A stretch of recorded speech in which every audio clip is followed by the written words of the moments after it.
우리 삶을 움직이는 뉴스, 중심 잡힌 시선으로 전하겠습니다.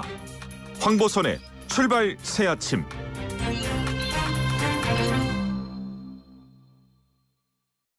네, 황보선의 출발 새아침 4부 시작합니다. 자, 지난 4일 우리 국적 선박이 이란 혁명수비대에 영위당했죠. 자, 왜 이런 짓을 저질렀을까요? 해석이 분분합니다. 자, 한국외대 중동연구소 백승훈 전임연구원 연결해서 자세한 내용 같이 짚어보도록 하겠습니다. 안녕하십니까? 예, 안녕하세요. 네, 백연구원님, 일단 이란에서는 해양 오염 문제다 이렇게 얘기하고 있는데 이게 믿을 만한 겁니까? 어떻게 보십니까? 예.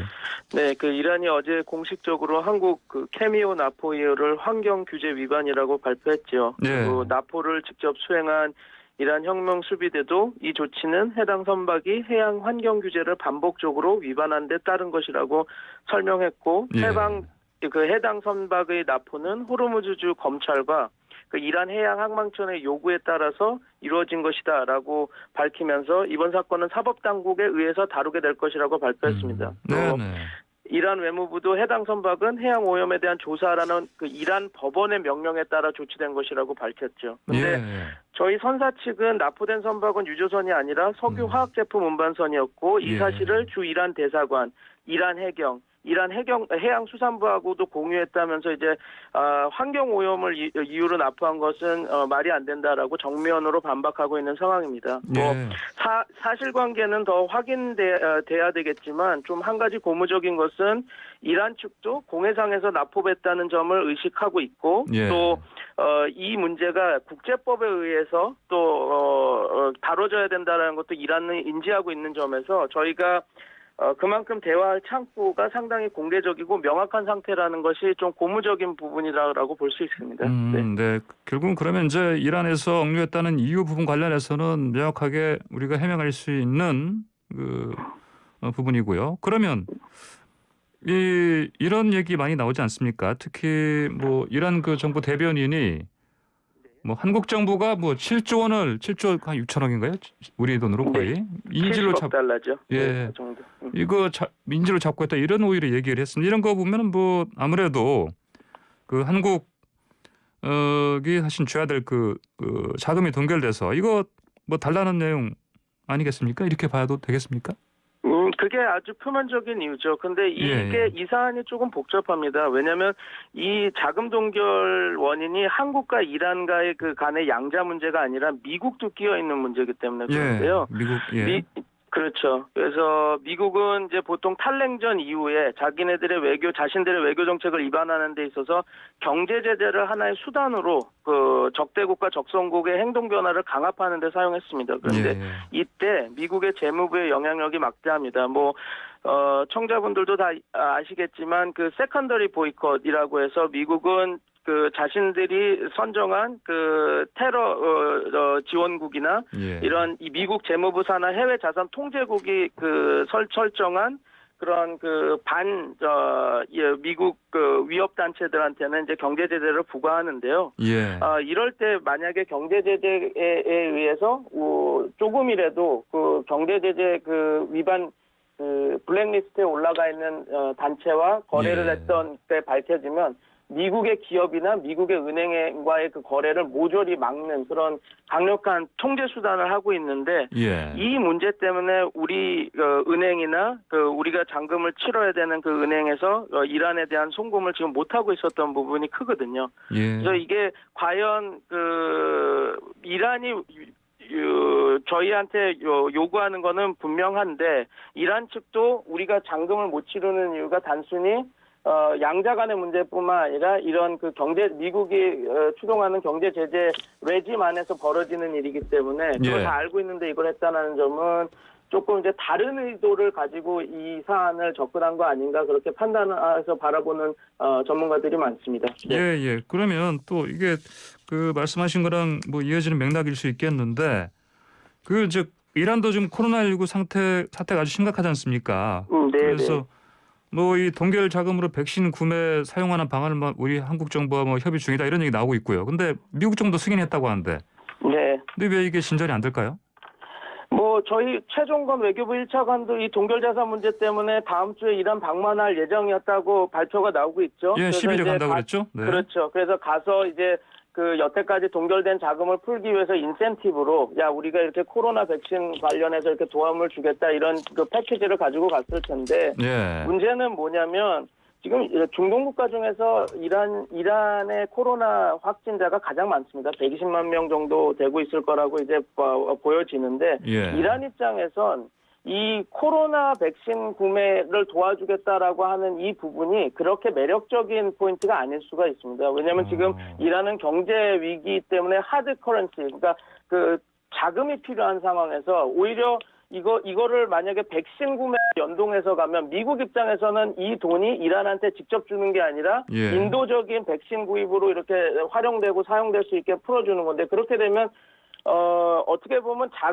자금을 자기가 받아야 될 자금을 자기가 운용할 수 있는 게 아니라 상대방에 의해서 너는 이 비용을 이 물품 사용하는데 사용돼 이렇게 규정되는 거거든요. 네네. 그러면 이란 측 정부 입장에서는 이게 이 코로나 문제보다는 다른 경제 문제 때문에 이 돈을 빨리 시장에 풀어야 되는데 예. 더 한 가지 그 하나의 그 뭐라 그럴까 제한 사항으로 받아들일 수 있기 때문에 네. 쉽게 그거를 받아들이기는 쉽지는 않을 겁니다. 네. 예.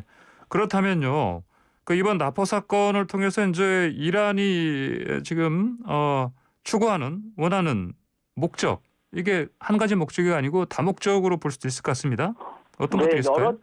예, 맞습니다. 그 여러 가지 층위로 볼 수 있죠. 근데 저는 한번 보자면 이제 저희가 하나는 이제 저희가 갖고 지금 이란이 공식적으로 밝히는 그 동결 자금에 대한 협상력 강화 측면도 바라볼 수 있고요. 왜냐하면 이런 식으로 압박함으로써 빨리 일을 처리하기 위한 그 협상 강화 카드로 볼 수도 있고 또 하나는 이란의 보수표 결집으로 보는 시선도 있습니다. 왜냐하면 올해가 그 까셈 술레이마니 지금 혁명 수비대 수장이 미국의 이라크에서 사살된 그 1주년 다가오는 해거든요. 그리고 다 알다시피 모센 파리자데라고 하는 이란 원자력 에너지 기구, 원자력청이라고도 하는데 그 수장이 또 암살이 됐거든요. 근데 그 상황에서 이란 입장에서는 강경한 조치를 하나도 보여주지 못한 상황에서 조금 이제 자신들이 외교력을 발휘해서 자신들이 갖고 있는 그 난제를 타파하는 그 하나의 수단으로 보수표 결집 및 수단으로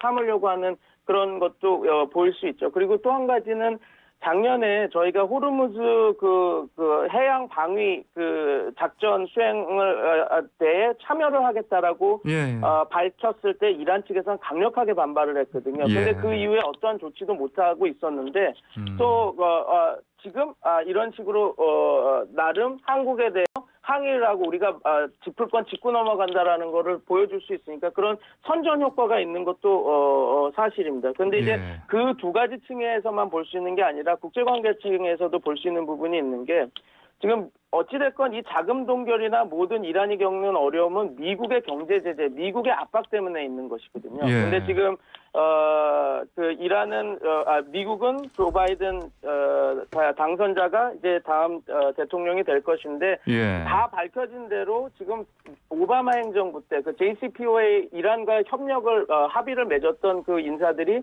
대거 전진 배치됐습니다. 그래서 많은 학자들이 조 바이든 행정부는 이란과 대화를 나눌 것이고 새로운 이란 핵 협상을 할 것이다라고 얘기를 하고 있는데 이제 그것이 진정성이 있는지 없는지를 한번 간을 보는 행위일 수도 있죠. 왜냐하면 말씀드린 대로 70억 달러의 그 자금이 풀리려면 미국 재무부의 승인이 필요하고 그 재무부의 승인을 받으려면 조 바이든 행정부에서 어떤 정도 그린라이트를 줘야 하는데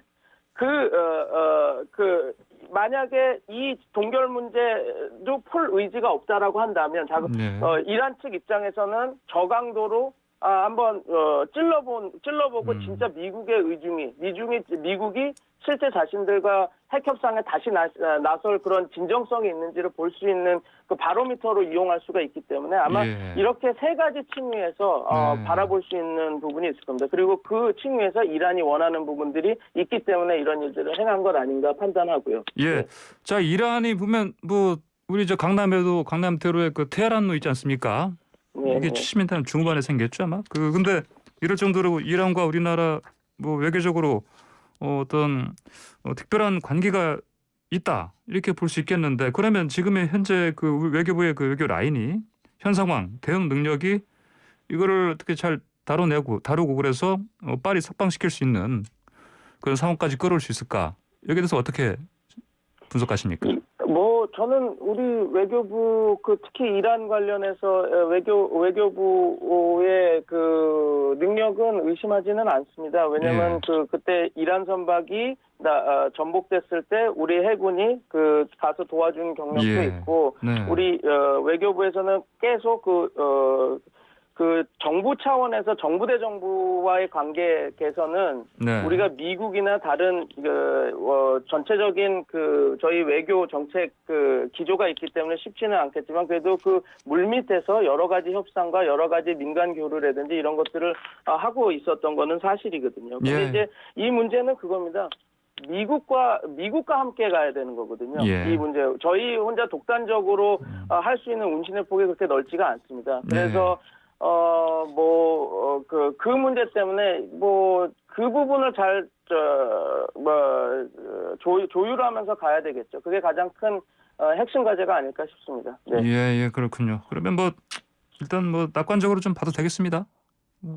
지금 상황에서는 그렇습니다. 왜냐하면 아까 모두에도 말씀드렸겠지만 이란 측도 이게 공해상에서 납포된 것도 인정하고 예. 이게 과거 케이스 영국 작년 7월에 벌어진 영국 유조선 납포와는 좀 다르거든요. 그때는 이란 측에서는 자신네들의 영해를 침범했고 이거는 안보 이슈다 해서 붙잡고 있었는데 이 문제는 좀 다퉈야 될 사항이 명확하고 다퉈야 할 대상이 명확한 사안이기 때문에 이것만 잘 해서 처리한다면 그렇게 장기화되지 않을 것이라고 보고 있습니다. 그렇군요. 네. 자, 일본의 교섭대표단 반장이 고경석 아프리카 중동 국장입니다. 잘 아시는 분이시죠?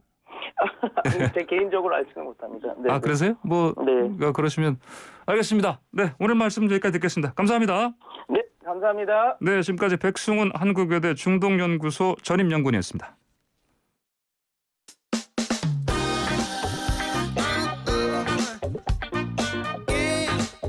아침을 뜨겁게 스포츠가 얼마나 좋은지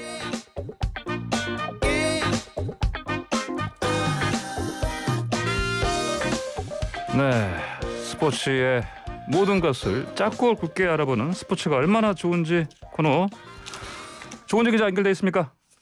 안녕하세요. 새해부터 토트넘 손흥민 선수의 기록 행진이 이어지고 있습니다. 네. 너무너무 추운 아침 출근길인데 손흥민 선수의 화끈한 골 소식부터 짚어보겠습니다. 자, 그럼 소니의 손모닝 이렇게 불러도 되겠습니까?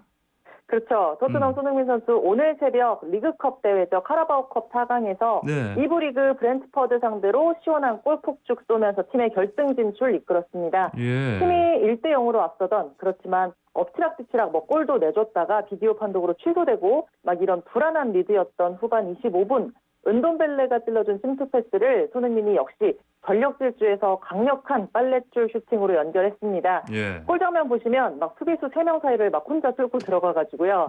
터치 2번 만에 골키퍼와 1대1 만들고 골금을 위쪽을 찌르는 엄청 시원한 득점을 만들어냈습니다. 네. 토트넘은 이 쐐기골로 2대0으로 이기고 6년 만에 대회 결승에 올랐고요. 유독 사실 우승복이 없는 팀이거든요, 토트넘이. 근데 네. 이 대회 정상에 오른다면 프리미어리그와 FA컵, 유럽 클럽 대항전 같은 모든 대회 통틀어서 2007년, 2008년 시즌 리그컵 우승 이후 첫 번째 트로피를 들게 됩니다. 예. 프로에서 우승한 적이 없는 우리 손흥민 선수도 별 하나 달 수 있을까 참 설레는데 예. 모리뉴 감독이 사실 2년차 때는 거의 우승컵을 들었던 검증된 감독이니까 좀 기대가 큽니다. 예. 결승전 누구랑 만나냐 중요하겠죠. 내일 맨체스터 유나이티드 또 맨체스터 시티 경기의 승자와 만나고요. 결승전은 4월에 열립니다. 둘 다 맨체스터. 예. 알겠습니다. 맨체스터 유나이티드, 시티. 경기 자체가 재밌겠습니다. 하여튼 자, 손흥민 선수 그러면 이렇게 그야말로 황금기 보내고 있다. 이렇게 봐도 되겠죠?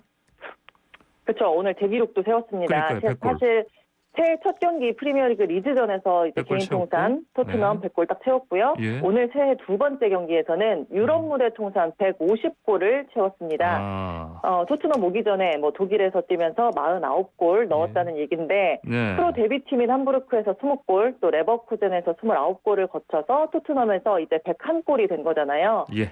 유럽 무대 419경기에서 150골을 기록하게 됐습니다. 올 시즌 공격 포인트도 16골에 도움 8개입니다. 예. 2021년의 손흥민 이렇게 발끝이 뜨거운데 조금 우려되는 소식도 있어요. 네, 코로나요? 영국의 코로나19 확산세가 예사롭지가 않잖아요. 3차 네네. 봉쇄 조치 내렸는데 일단 프리미어리그는 무관중으로 강행한다 이렇게 나왔었거든요. 근데 예. 리그 확진자가 시즌 최다인 40명이나 나왔습니다. 리그 사무국이 이제 구단 선수랑 직원 등을 대상으로 매주 진단 검사를 하는데 지난달 28일부터 지난 3일까지 일주일 동안 40명이 나온 거예요. 예. 손흥민 선수도 사실 그 박싱데이 때 킥오프 3시간 전에 풀럼전이 연기됐던 기억이 있었는데 예. 뭐 선수들 건강과 안전 또 확진자들 뭐 열흘간 자가격리해야 되고 뭐 이런 거 다 고려하면 네. 정상적인 리그 진행이 좀 어려운 상황으로 치닫고 있는 분위기는 맞다 이렇게 보이고요. 예. 리그 강행하면 안 된다, 몰시 중단하자 이런 목소리는 더 커질 것 같습니다. 저 축구 선수들도 빨리 그 백신 접종해야 할 것 같아요. 보니까. 그러게요. 네, 네.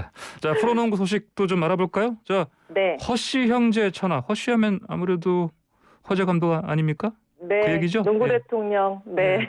농구 대통령이자 이제는 사실 예능인으로 더 익숙한 분들 많을 텐데 예. 허재 감독의 아들 허운 형제가 참 잘 나간다, 인기몰이하고 있다 이런 소식입니다. 예. 어제 발표한 프로농구 올스타전 투표에서 차남이죠. 네. KT의 가드 허운 선수가 팬투표 1위에 올랐습니다. 2년 연속입니다. 지난 시즌 정규리그 MVP에 뽑혔던 허훈은 올해도 어시스트 평균 7.5개로 1위고요. 예. 지난 3일 경기에서는 20점 15어시스트로 정말 펄펄 날았습니다. 여기도 예. 뭐 손흥민 선수 못지않게 전성기다 싶은데요. 예. 올스타전 투표 2위는 형입니다. 허재 감독의 장남 BB의 허웅 선수인데 허웅은 동생이 프로 입단하기 전인 2016-17 또 16-17 시즌에 예. 7-18 시즌에 2년 연속 올스타전 투표 1위를 했던 네. 원주의 아이돌인데요. 네. 상무로 군복무 다녀와서도 여전한 인기 자랑하고 있습니다. 1997년 출범한 프로농구에서 올스타전 투표 1, 2위를 형제가 한 것은 허씨 형제 이번이 처음입니다. 예. 참 허재 감독 흐뭇할 것 같아요. 근데 연말에 허 감독이 올해의 농구 선수에 뽑혔던 허훈, 아들 허훈을 대신해서 시상식에 상 받으러 온 적이 있었거든요. 예. 근데 그때 아들은 아직 날 넘지 못한 것 같다. 이런 다소 네. 냉정한 평가를 했었는데 속으로는 사실 누구보다 기뻐하고 있을 것 같습니다. 그렇겠죠? 근데 아쉬운 건 이번 올스타전이 열리지 못해요. 역시 코로나 방역 지침이나 선수단 안전 이런 거 고려해서 예. 경기는 안 하고 대신 뭐 팬들과 소통하는 비대면 이벤트를 준비하고 있다고 하니까 뭐 예. 팬들은 이걸로 아쉬움을 달래야 할 것 같습니다. 알겠습니다. 오늘 말씀 여기까지 듣겠습니다. 감사합니다. 네, 감사합니다. 네, 지금까지 YTN 스포츠부의 조은지 기자였습니다.